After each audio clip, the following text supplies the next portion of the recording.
Hey everybody, welcome back to A Matter of Life and Maiden, the podcast of the Beast. I'm Joe Labriola. And I'm Matt Wagner. And today, we're going to talk about Peace of Mind, the album, 1983 release, which is the same as all the remastered versions. First thing about Peace of Mind that comes to mind for me is Nicko McBrain, everybody. Yeah, we definitely got a new drummer after the first three studio albums. Big difference between Nicko and Clive in terms of style, in terms of technique, in terms of sound. Personally, people may hate me out there for this, may hate us out there for this. Nicko is the best drummer in Iron Maiden, period. What's your take on it? I mean, yeah, totally agree. Now Nicko is not classically trained, kind of like a rock drummer. He's not your typical rock drummer. He came from a jazz background. So Nicko has a different kind of technique than you're used to hearing in a lot of metal music, but Nicko can obviously do that style. He does it flawlessly. He kind of became one of the best drummers in metal music history. He is different than Clive, though. Clive had less technique. He was a less skilled drummer. He was but a much more straightforward, driving kind of drum style. But I'm not a drummer, but that's like my take on it. I agree with you. Clive has that kind of like, we were talking about this earlier, we've talked about it for a while, that really simple drum pattern. It sounds good. It does sound good. It's something that people can get into easily, just hearing basic drum beats, basic drum sounds. There's a rhythm to it, there's a feel to it that draws people in. Yeah, you never listened to, Number of the Beast and thought, man, these drums suck. Yeah. I mean, they're fun. They're sufficient, they're great for the album, but the stuff that's coming up, I mean, it's much like, in comparison to what we talked about earlier between Bruce and Paul on the last podcast, the Number of the Beast album, it's completely different. I mean, Clive was great for the Number of the Beast, he was great for Killers, he was great for Iron Maiden, but for Peace of Mind, you can just hear the difference. And really, from this album forward, it's Nicko all the way. And 3 words that sum up Nicko on this album, and that's Where Eagles Dare. Yeah. I mean, that intro to that song that we're talking about right now, the first song on the album, that is a prime example of the difference between Clive's drumming style and Nicko's. I mean, Matt, this is like, I mean, I'm going to give you the floor here, man, because this is, you said recently in our discussions that this is your baby, the Peace of Mind album, so. Yeah, the Peace of Mind album is my personal favorite Iron Maiden album. I'm not saying it's the best Maiden album of all time, but it is my personal favorite. And Nicko is a big reason why. Nicko comes onto the scene and immediately Iron Maiden removes all doubt about replacing Clive. After you listen to Where Eagles Dare, a lot of people just probably shut up about it. Because Nicko can play the complex stuff that Maiden will come to create and produce. The drumming patterns that Nicko can do, Clive could never pull off. And no knock against Clive because, 95% of drummers out there probably couldn't pull it off either. Nicko has that it factor when it comes to playing drums. His tom runs are ridiculous. His ability to... his bass foot is one of the best in metal music, period. He plays a single bass drum on almost every song and never misses a beat. You see what I did there? But anyway, he starts out with Where Eagles Dare, and it's one of my favorite songs. And they just recently played it on the Legacy of the Beast tour. And I've never personally seen this song live, so I'm like really looking forward to seeing it. It is a beast of a song. What do you think? I agree with you. Hopefully, please come to the States next year and play Where Eagles Dare on the Legacy of the Beast tour. If you're out there listening, Iron Maiden, please. Steve, please. We want to hear it big time. Please don't change the set list and remove that song. For Wrathchild? Yeah, please. Wrathchild, we're done with Wrathchild. Where Eagles Dare, amazing. I have nothing. Much like the Number of the Beast album we covered before this album is amazing. I mean, like Where Eagles Dare sounds nothing like any other song they've done yet. Exactly. If you listen to how complex the bass is, the drumming is and the bass is and the rhythms, I mean, like, it is heads and shoulders above anything that they've done to this point. And arguably, we talked about it last time with Number of the Beast. Number of the Beast might be a more critically acclaimed album, might be the album that gets people into Maiden because of those timeless classics on it. Yeah, not only does it have these classics, but it created that sound. Exactly. And you got to give it respect. But this, in terms of technical stuff and creation and just the direction the band's going, I think Matt and I both agree. Some people may disagree that Number of the Beast is better than Peace of Mind, but there's something about this album that has this kind of magic to it that just expands upon Number of the Beast. Now, where Number of the Beast is about, horror elements, and there's a couple themes in there that aren't really based around the horror stuff, this album here is really where Iron Maiden starts to do a diverse array of topics. I mean, this album is based on World War II stuff, it's based on mythology, it's based on other historical things, it's based on free history with other tracks, like Japanese history, and even like science fiction. I mean, this is a huge. I mean, it's called Peace of Mind for a reason, because they took some of their favorite literature, their favorite movies, their favorite books, their favorite pieces of history, their favorite studies, and made an album based on that stuff. Yeah, like I always talk to you about, Number of the Beast was like their burst onto the scene with this new band, and not everything was completely figured out, and they weren't all gelled together yet, but they produced something like pretty magical with that like raw energy. Peace of Mind, they start coming together as a band, and they finally get the full band together as we think of as a classic Maiden. Adrian Smith, Nicko, Dave, Steve, and Bruce. And Adrian becomes more of a part of the band here. I think he's like almost a complete equal of Dave Murray when it comes to Peace of Mind. By Power Slave, he is like it's a 50-50 deal with the guitarist, but on Peace of Mind, like he becomes that force that the band really needs everybody 100% in it to be the best band in metal history. And then this album's the first time they all like really come together, and you hear that on Where Eagles Dare. The drumming, the bass, the vocals are ridiculous. The Dave Murray's guitar solo and Where Eagles Dare is one of my favorites. Like you can just like as the background plays, like the planes, fight. You can hear the gunshots and the plane sounds, and you're like just listening to that guitar solo, and it just conjures those images of like gunfights and stuff and the flying planes. It's really like an amazing song. Yeah, I agree with you, man. It's one of Dave's best, and this album, like you said, Adrian is coming into his own, but this is a really strong Davey album. This is probably Davey's highlight of the 80s. And then, like you said, later, Power Slave is about 50-50. Both of them are really great on that. But this, I think Dave still is outshining Adrian on this a little bit. Yeah, no fault of Adrian. I mean, like most people would be outshined by Dave Murray. He's a force to be reckoned with on the guitar. Revelations. Yeah, Revelations. Revelations, a song I think that is like obviously the studio version's really great. Everybody knows that, but like hearing it live is something to behold as well. When we saw them Somewhere Back in Time tour, we the third song on the set list I believe is Revelations, and it's like so powerful live. The crowd chanting along with with Bruce and the Bennett. I mean, it's so powerful and heavy live. It's one of their heaviest songs that come across. Maybe not so much on the album because like the guitars back then didn't have the heaviness that we're used to today. But I mean, man, live is it heavy? I agree with you, and I think another thing about Revelations that should be noted too is the lyrics. I mean, Bruce. This is a Bruce Dickinson song. He solely wrote this by himself.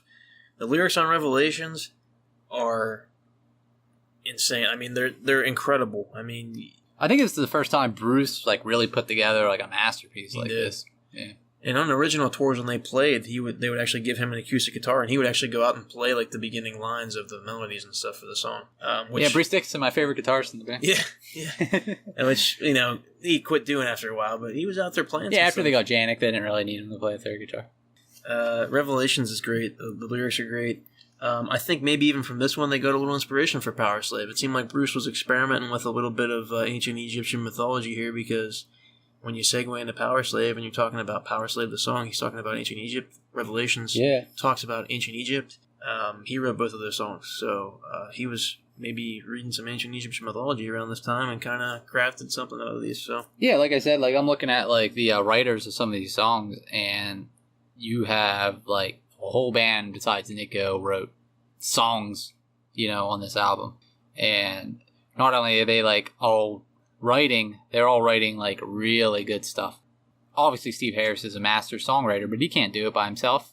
everybody adding to the band just adds to the music. They push each other. Everybody's like, man, look at that song, Bruce wrote. I really need to step my game up and write a great song. And, that's what kind of this album is. It's competition, is a good thing.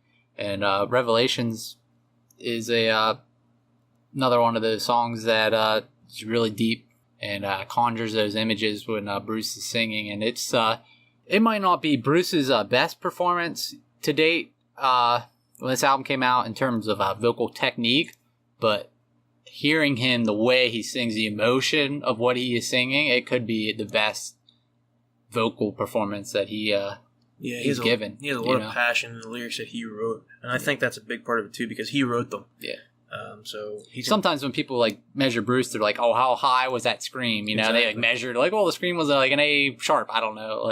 And with Bruce, I mean, when he sings about silver tears that I cry, and the way he's singing it, I mean, you really believe him. It's one of my favorite performances by Bruce. Yeah, me too. I mean, I love that Silver Tears I Cry line.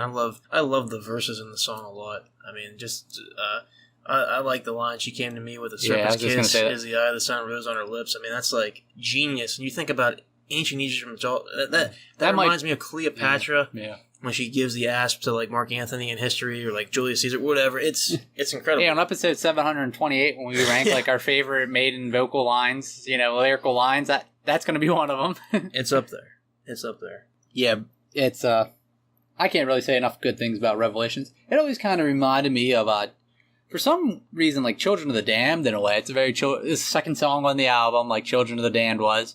It has that kind of slow, clean guitar to it part. But I think Revelations is a superior version of Children of the Damned. Yeah, I think Revelations is a superior version as well. Which says a lot. Yeah, I mean, it does. Because you're really... It feels like the band is just stepping up everything. We talked about it earlier in this podcast. Number of the Beast was amazing. I mean, we're giving that a 9.5 out of 10. And this is overhauling that. So how do you even... compare? We'll move on to Flight of Icarus. We can talk about Revelations for another 50 hours, but... Flight of Icarus, love the song. Hey, another one they're playing on the tour now. Yeah, another Peace of Mind. This is the Peace of Mind tour. Yeah, they're playing on World Peace Tour '83. Yeah, they're playing this on the Legacy of the Beast tour too. Flight of Icarus holds a special place for me. Not right now as one of my favorite songs, but this is the first song that I've ever heard from Iron Maiden. Flight of Icarus. Matt played this for me in 2004, 2005. I think we were going to go grab something to eat, and I think we were going bowling or something like that. And we kind of listened to this. He played it. He's like, check this band out. This is pretty cool. You like ancient Greek mythology? And I loved it. I mean, I loved Flight of Icarus. And Flight of Icarus, I think, is usually one of the people's first songs that they get into of Iron Maiden. That, and Run to the Hills and The Trooper are the songs that people initially really, really like about Iron Maiden. Flight of Icarus is like that. I don't think Flight of Icarus has doesn't have the staying power as people's favorites The Trooper does. Great song, it's a good rocker. Bruce's vocals, great, every other song that Bruce sings at this point in time. Mm-hmm. The chorus is very catchy. Fly on your wings like an eagle. It's great. I know, it holds a special place in your heart just because of it was that first initial song that you heard from the band, and you loved mythology, and that's why I played it for you. I'm like, Joe would probably like this song. He likes Greek mythology, so that's why I did it. Yeah, man, like you said, it's like I said earlier, there's the staying power just isn't there. As much as I love it, as much as it does have a special place for me, it's just the staying power isn't there when you look at the rest of Maiden's catalog or even the rest of this album. I think it may be on this album. It might be one of the weaker songs.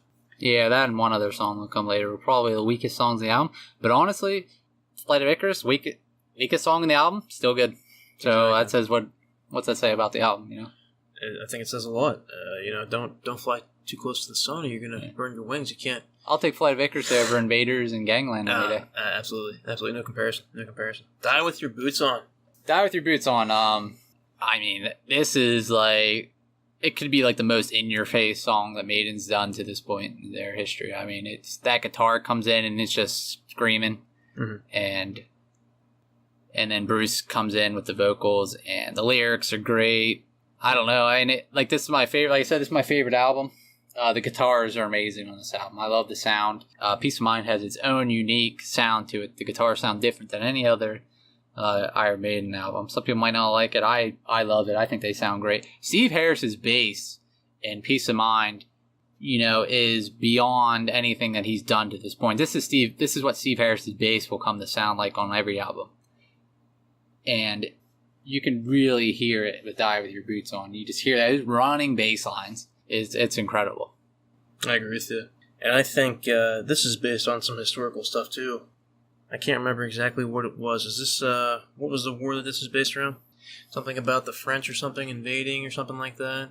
I'm actually not real sure. I think really it's a testament. I mean, I may be mistaken, but I think I did read somewhere that this is about something with the British and the French fighting one another, where the whole idea of dying with your boots on is like, you're out in the field working. In this case, I think it's based on war. You're out in the field fighting, and you're out there fighting, and you're gonna die. You're gonna die with your boots on, because you're more than the sum of your parts. You're out there fighting for a greater cause. You're out there doing what you need to do. And I think this really talks about the band as well. I mean, they're fighting with their boots on, and they're gonna die with their boots on. And if you look at what we just talked about, the Legacy of the Beast tour, I mean, they're out there right now. I mean, doing what they love to do. They're in their 60s, and they're out there still doing it. I mean, it's unbelievable. I think the meaning of the song, personally, what I get out of it, it's about those, prophets predicting doom, and, the one thing about the Frenchmen did surmise, obviously, about Nostradamus, and, you can't live your life in fear of the future and what might happen. You got to go out there into the real world with your boots on, and if you die, if you're going to die, you die with your boots on. You don't want to die a coward in your house, fearing life. You want to go out there and you want to live, and that's what I take out of the album. Yeah, and that's what the album really is. I mean, these guys are... Another thing, too, I think is they're saying it's a testament to the album. Maybe a lot of people don't sing about stuff they like to sing about. Maybe they have to choose, some niche. You got some heavy metal bands like Blind Guardian who are like, oh, we're going to do an entire album about Lord of the Rings, which is cool, but, these guys are like, you know what? We're not doing that. We're going to do whatever we want. Iron Maiden's never catered to anybody but their themselves, and they know what their fans, like is the same stuff they like. And that's why the, relationship between the two just feeds each other, is that they know they can go out there and sing what they're passionate about, and the fans are going to accept it. And, it's going to elevate everything. And that's what it does with this album. They just keep on producing great music, and they just keep getting more popular. Yeah, I agree, man. Dr. Boots On, amazing track. So far, every single song on here has been fantastic. So let's go to Numero Cinco, the number 5 track, which...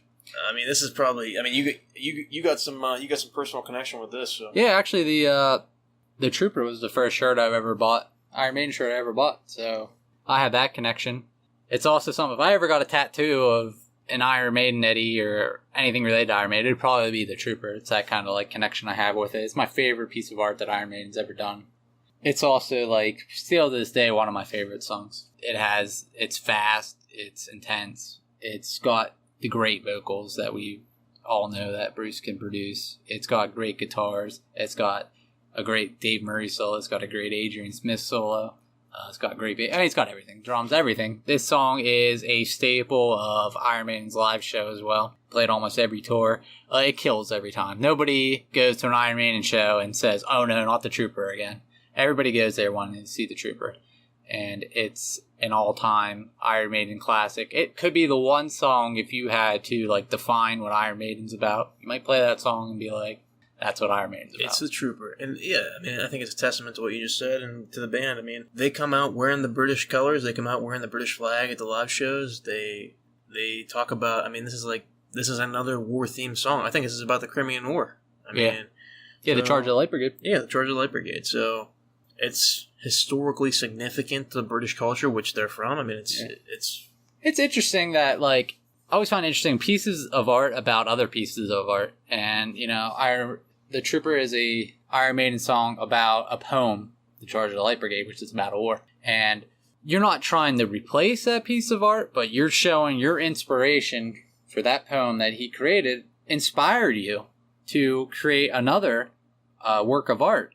And that's something you see all through music and art in general. And that's what we have here is the poem inspiring the band to give their viewpoint of that historical event and that piece of art, and it comes across great. It does, man. The Trooper, like you said, amazing concert staple. Nobody ever complains about the Trooper. I mean, yeah. Some people, where's the Trooper? You know, yeah. We were at a show, Final Frontier, 2010, North American tour. They weren't playing the Trooper. Somebody said they're not playing the Trooper on the set list. What the hell? Yeah. Like, I remember like leaving. They played These Colors Don't Run instead. They usually don't play both at the same show, and we were leaving, and the guy was like, "Where's the Trooper at? I wanted to hear the Trooper." And that's kind of like, people are disappointed when they don't hear it. They don't want to play it so much that it becomes just like an old song. But like I said, I don't think it would matter. It's one of the great songs of Iron Maiden. You're never disappointed when you hear the Trooper. Yeah, it's probably the most popular song off of this album, by far. The most popular. Yeah, it's probably one of the most universally accepted Iron Maiden songs. Still Life. Yeah, Dave Murray song. It's kind of a little weird. It has that beginning part with Nicko saying stuff backwards. Yeah. And I think he burps at the end of it. Dave does have a tendency to write some kind of like weird off the wall songs. Sometimes they work like this, and sometimes they don't work like Manosaurus. Talk about that later. Yeah. Talk about it in like 13 more albums. But what do you think about it? Like, do you think it's I love Still Life, man. It's in like the kind of strange world category. It is. I love the song. I remember when I first started getting into Maiden, because I listened to Iron Maiden, I listened to Killers, I listened to Number of the Beast, and if you're like a Maiden fan, and I know everybody's probably done this before, you want to listen to the albums in like, chronological order, which I'm sure people have done. I've done it numerous times. I'm sitting there listening, and I had heard like Still Life, but initially I couldn't get into it. I kind of would always skip over it, and then this is when I first started getting into Maiden, and then probably like 2005, 2006, like right after A Matter of Life and Death came out, I decided to listen to all the albums in chronological order. And how long did that take you? It took a while. And I was always curious of like, why isn't there a title track on here called Peace of Mind? Like what? Yeah. Why isn't there anything on here? It's the first Maiden album so far that didn't have a title track named after the album. And I'm listening to Still Life, and then Bruce goes, "You give me peace of mind," and I'm like, "Oh, there it is. There's the little thing." Just racking my brain here. I think the X Factor was the next album not to have a song title after it. Caught Somewhere in Time to play on Somewhere in Time is close enough, but I think the X Factor is the next one. Yeah, I think it is too. Like a thing about this song that every time I hear the lyric, hours I spend out just gazing into that pool, something draws me there. I don't know what to do. I always picture in my head the Lord of the Rings, that part where Frodo's at the dead marshes and he's staring into the water, and there's all those like ghostly figures, and he's just staring there, and the guy opens his eyes and Frodo falls into the pool. That's what I always imagined when I heard those lyrics. I don't know what that was. I doubt that was what Steve was thinking about, but that's always what I imagine when I hear those lyrics. Yeah, you ever make that connection? I think we've talked about that before because we're both huge Tolkienites and huge Iron Maiden fans. But be our next podcast. Yeah, not really. Matter of Life and Tolkien. Yeah, not really. Not what I got from it. I saw it a little differently. I think it's, when I listen to it, I think of it more as like a futuristic kind of thing. But in a similar fashion, what happens there? It's somebody just like who's. I think it might actually be somebody who's going insane. Because if you look at the album cover with Eddie chained up... I have no doubt that's what... Yeah. I don't think the Lord of the Rings thing is what Steve was writing about, or Dave, or whoever wrote it. I picture somebody in an insane asylum just like staring off into space, and there's really nothing there. So you view it more as like the album cover? Like I view it, whether it's just Eddie or a member of the band or just me, myself, or like I get a vision in my head of just some guy or some chick just like... staring off into space, and there's really nothing there. Because he says in the line in the thing too, nightmares. Yeah. Crawling through my mind, nightmares to give me peace of mind. So I think he's just dreaming or having a daydream, or he's like, I don't know, just. Yeah. Right before we started recording this, me and Joe had a question on the album cover, the extended album cover. Like if you unfold the CD case and the whole album cover rolled out, there's a white hand gloved holding a necklace. Anybody out there can tell us what it's about, because we were looking it up and we were wondering what it symbolized or what it meant. So if Derek Riggs is listening to this, please post what it's about. We want to know. Yeah, I mean, I have my own kind of, like I said, I think it might be Eddie's in chains, right? And there's a hand there with like this necklace or maybe even a key, sort of, that he's envisioning coming to release him from the chains. I mean, that's a possibility. I don't know. That's what I think it is. I could be wrong, but or it could just be something that Derek Riggs put in there for the heck of it. I mean, it could just be him dreaming about somebody coming to bring him a key, or it could actually be some floating specter. I don't know. Yeah, I have no idea. Like, I've never seen that art in any other Maiden songs. I don't know, but it's interesting that we both get a different take on the same song. Yeah, it is. I like that we can, like I said, we talk about this numerous times. We're going to keep talking about it. This is about sharing your ideas. We're not here to argue with you. We're not here to tell you you're wrong or right. This is about your opinion, our opinions. I mean, we said this on the last thing, Matt doesn't like Invaders as much as I do. He thinks Gangland's a little bit better, and I like Invaders a little more than Gangland. So, just feel free what you want. And that brings us to Quest for Fire. This is a pretty hot topic. It's kind of a polarizing song among the Iron Maiden fans. Some people think this is the worst song Iron Maiden's ever wrote, which is ridiculous. But that's what I guess what people get out of it is the first line of the song, "In a time when dinosaurs walked the earth." It's very corny. I'm not gonna argue that, but it sets the mood for the song. It's about in a time when dinosaurs walked the earth. Not historically accurate. It's about cavemen living with dinosaurs, and they lost their fire. And they have to go find more fire because they don't know how to create it. They found the fire. Yeah. Like from a lightning strike or whatever, and they have to go find more. It's about the movie Quest for Fire with Ron Perlman. He plays a caveman. And like I said, this Peace of Mind thing is a good movie. Check it out. Yeah, it's a great flick. This is about stuff that they found passion. I mean, Warrior Goes There is a movie with Clint Eastwood. I mean, that's where they get it from. Other stuff is about mythology and history and stuff like that. But right now we're looking at, Quest for Fire, and it's really based on the movie. That's what it's about. And yeah, I agree with Matt. I don't think it's the worst song they've ever done. It's actually grown on me over the years. I used to think it was, pretty bad, but after listening and listening and listening and listening, Quest for Fire really isn't a bad song in its own right. I mean, it might be the weakest song on the album. I like the guitar. It has a good rhythm during the dan, da, da, da, da, like that kind of guitar sound, and the solo in it's not bad. I think the solo is great. Yeah, like if you're out there and you haven't heard Quest for Fire in a long time, go give it another listen. Go change your mind, I think, if you give it a chance. Just, don't let the first line of the song, ruin it for you. I think, like you said, that sets the mood. You have to know what it's about. I mean, it is kind of corny. I'm at a time when dinosaurs walked the earth. I mean, yeah. It's kind of corny, but it makes sense. So yeah, I mean, in that end, when Bruce holds that last discovery of man, that's a good. I like it. I like vocals. I like Bruce's vocals on the song. Yeah, I do too. I think it's. I'm not saying I love this song. I'm not saying this is the best Iron Maiden song of all time, but I'm giving you the positives about it. It's not that bad. Yeah, it's not that bad at all. I think it's decent for what we're both pretty positive, people here when it comes to Iron Maiden, and some people like to talk all about the negatives. Maybe down the road we'll do the 5 worst Iron Maiden songs or some kind of list like that. But we like to focus more on the positives. It's a lot more fun having debates about positive things, about what is your favorite song and why is your favorite. That's what people are passionate about. I'm not passionate about what's the worst Iron Maiden song. I don't really care what the worst Iron Maiden song is. Yeah, because you're not going to listen to it because it's so bad. That's a stupid argument to have. I don't understand why people make lists of the 10 worst, movie actors of all time. Who cares?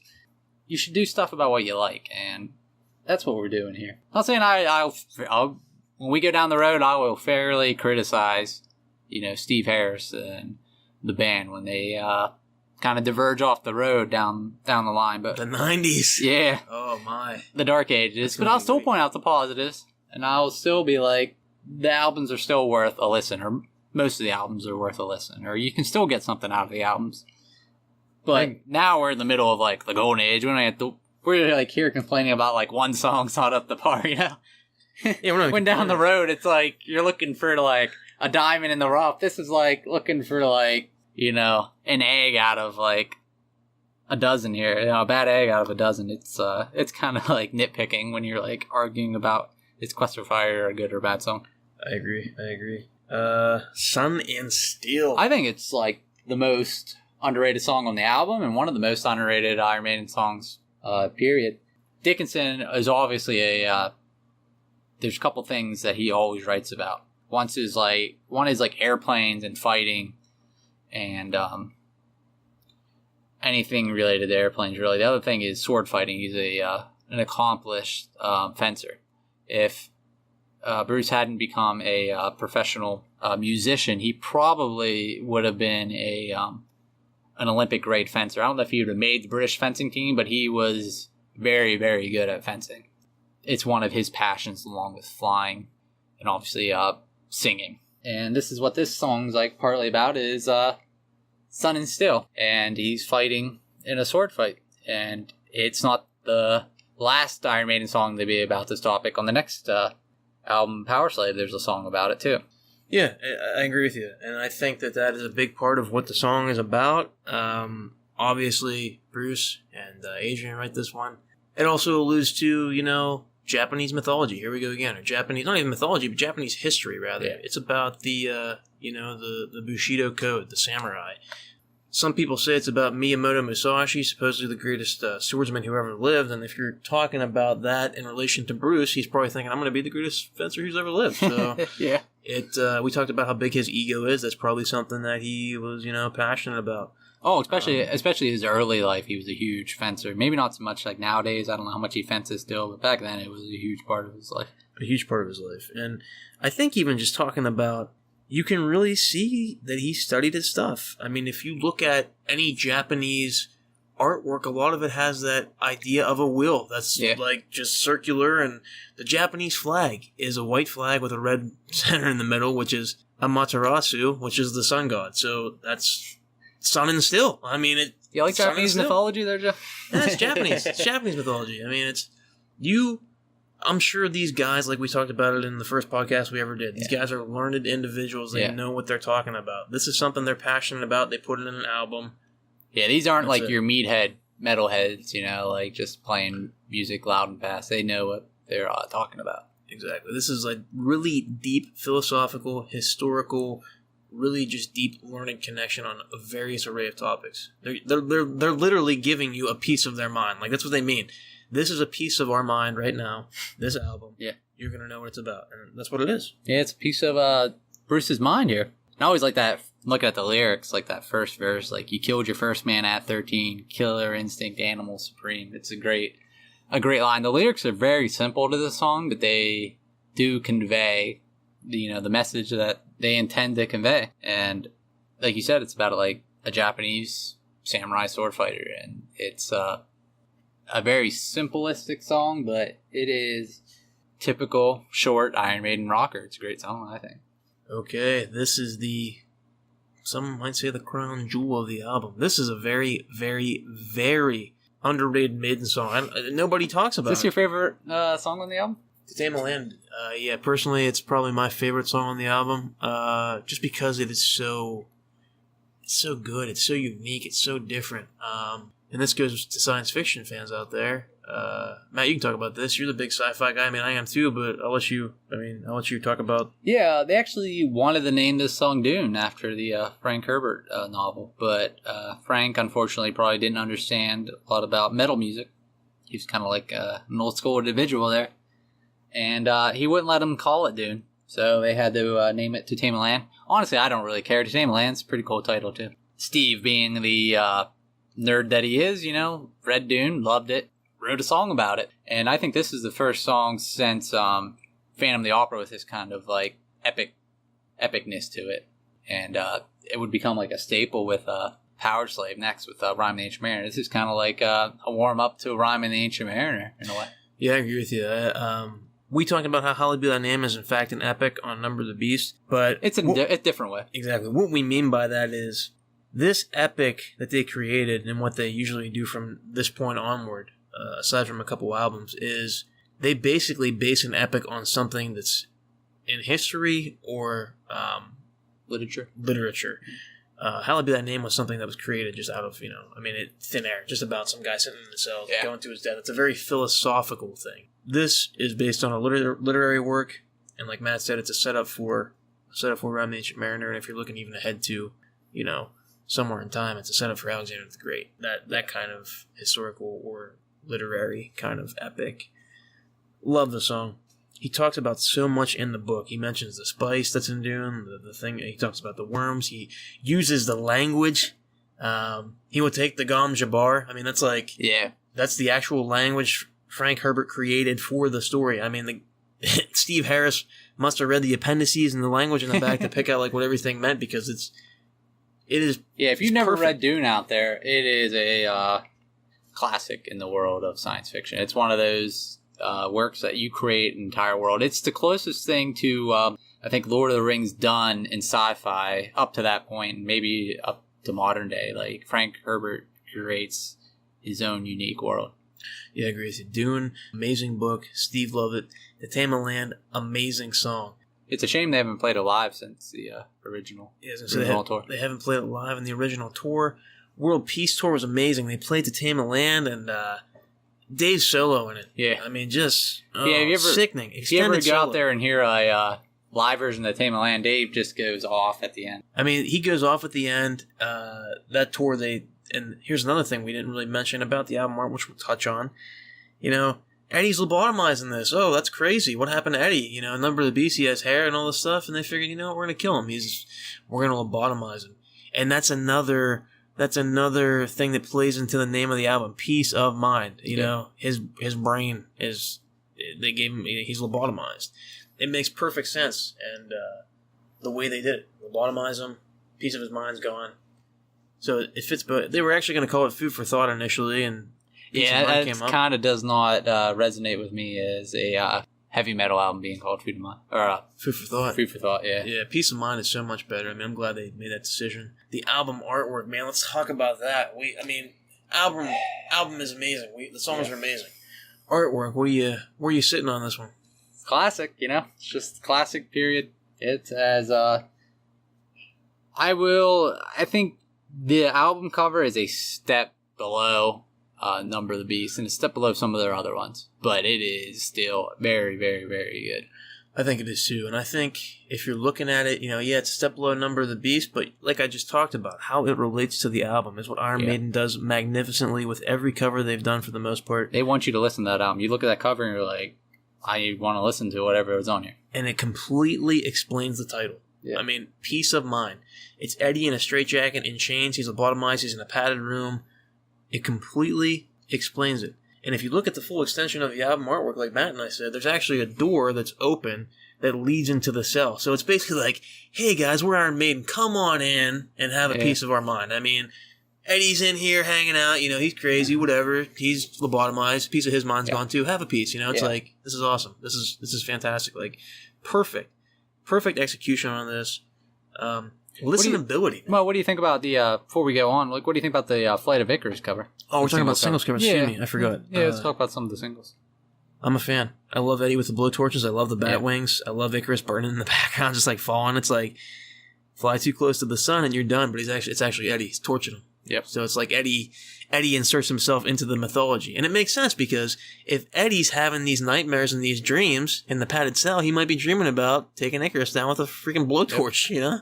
So it definitely like appeals to the rest of the album too. And then obviously the other single cover from the album was The Trooper. And you don't really need to say anything about the Trooper album cover. If you're listening to this, you know about the Trooper album cover. It's as good as it gets with Iron Maiden art. The Trooper album cover as a single was probably the best single cover they've ever done. Whereas like Number of the Beast is like that kind of like just, you know, that prototypical album. I mean, a lot of people, when you close your eyes, you think Iron Maiden, they see the Trooper album cover. The Trooper album cover may be the best. I mean, it's perfect. It's perfect in every single way. There's nothing. Yeah, at the concert, during the shows, they pull out that huge Trooper album cover background, and it's like, it's awesome. Eddie with a bloody sword. Everybody gets piped for it. And again, the Giant Eddie comes out as the Trooper too. Like sometimes Eddie comes out as the Trooper. Yeah, that's awesome as well. And if you take that and you look at that cover, it totally touches base on every other, like 3 or 4 other songs on the album. I know it's on the Trooper, but Down With Your Boots On. Eddie's sitting there fighting a war. He's not giving up. Sun and Steel. He has a sword in his hand, killing people. Like it makes perfect sense with the flow and the flux of the album. It's the Grim Reaper in the background. Grim Reaper in the background. Die With Your Boots On. I mean, it's It's fantastic. And they also use that Grim Reaper, I think, going forward in some of their their works. It's in the Seven Son stuff a lot. It's in Live After Death. It's in a lot of other things, and death is obviously a theme that Maiden follows. I mean, our podcast is named after the A Matter of Life and Death album. That's what I mean. It's a play on that. Exactly. So we love the album. I mean, Matt's favorite. It's one of my personal favorites. You add up the original Peace of Mind album cover, Flight of Icarus and The Trooper, and take it all together as like the album art. It's good as it gets. It's good as it gets, and I mean, it's honestly, if I look at it, I think with the single covers, I like them a little bit more than I like the Number of the Beast covers by a little bit. So the art just continues to. It's just better and better. Listenability. Like I said, when I was younger, I would skip Quest for Fire. That was really the only song I skipped. Nowadays, I listen to the album in its entirety. I don't skip anything on this album. It is 100% listenable from start to finish, the way the songs are arranged, the way they're composed. I think this is the most solid top to bottom album that they produced up to this point. And maybe all time. In the 80s, or arguably even nowadays. I mean, every other album had like a song or two that was not quite up to par, you know? And this is every song, or most of the songs in the album are great, and there's a couple good ones. I mean, that's hard to top. It's hard to top. Some people might say a fraction above Number of the Beast. Some might say not at all. Matt, I'm going to let you rank this one first, man, because this is your baby, so unless you want me to go first. I mean, to me, I'll go first. You've done, I think, first the other 3 times. You take in, like you said, listenability, almost perfect. Album cover and artwork, classic. You take in the production of the album, how it sounds. I think it sounds incredible to me. It has great guitar sounds. They're full and in your face. I think to me, overall, I'm going to give it another 9.5 out of 10. 9.5 out of 10. Yeah, I think it's right up there with like Number of the Beast. Right up there with Number of the Beast. I'm giving this one a little bit higher than that. I'm giving this album a 9.6 out of 10. I know it's close to a 9.5. And, you might say, oh, it's a difference of 0.1. But I just want to showcase that for me, this album is just that 0.1% better than Number of the Beast. It's a big deal. Because, I mean, honestly, these 5 albums in the 80s, the Bruce stuff, it's tough to do that. And you need that little separation, I think. I don't think I can give it the same for Number of the Beast just because it would be the same. And honestly, like, personally, this is, like I said, my favorite album. But, like, scoring it objectively, I kind of have to... I can't say that it is necessarily a better album than Number of the Beast. But I think it's at least, like, it's equal.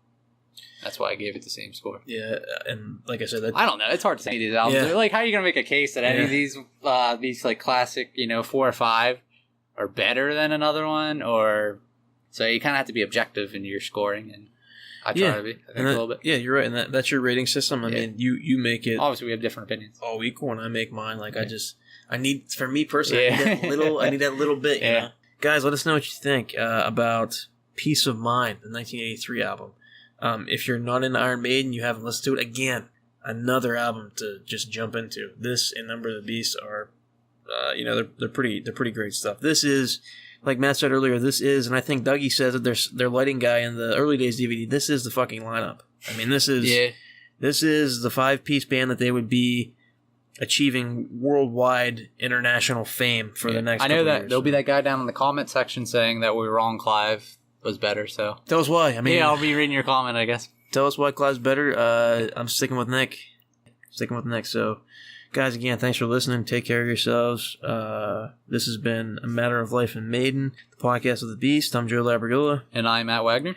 And listen, guys, up the irons. We'll see you next time. Power Slave. Be building pyramids.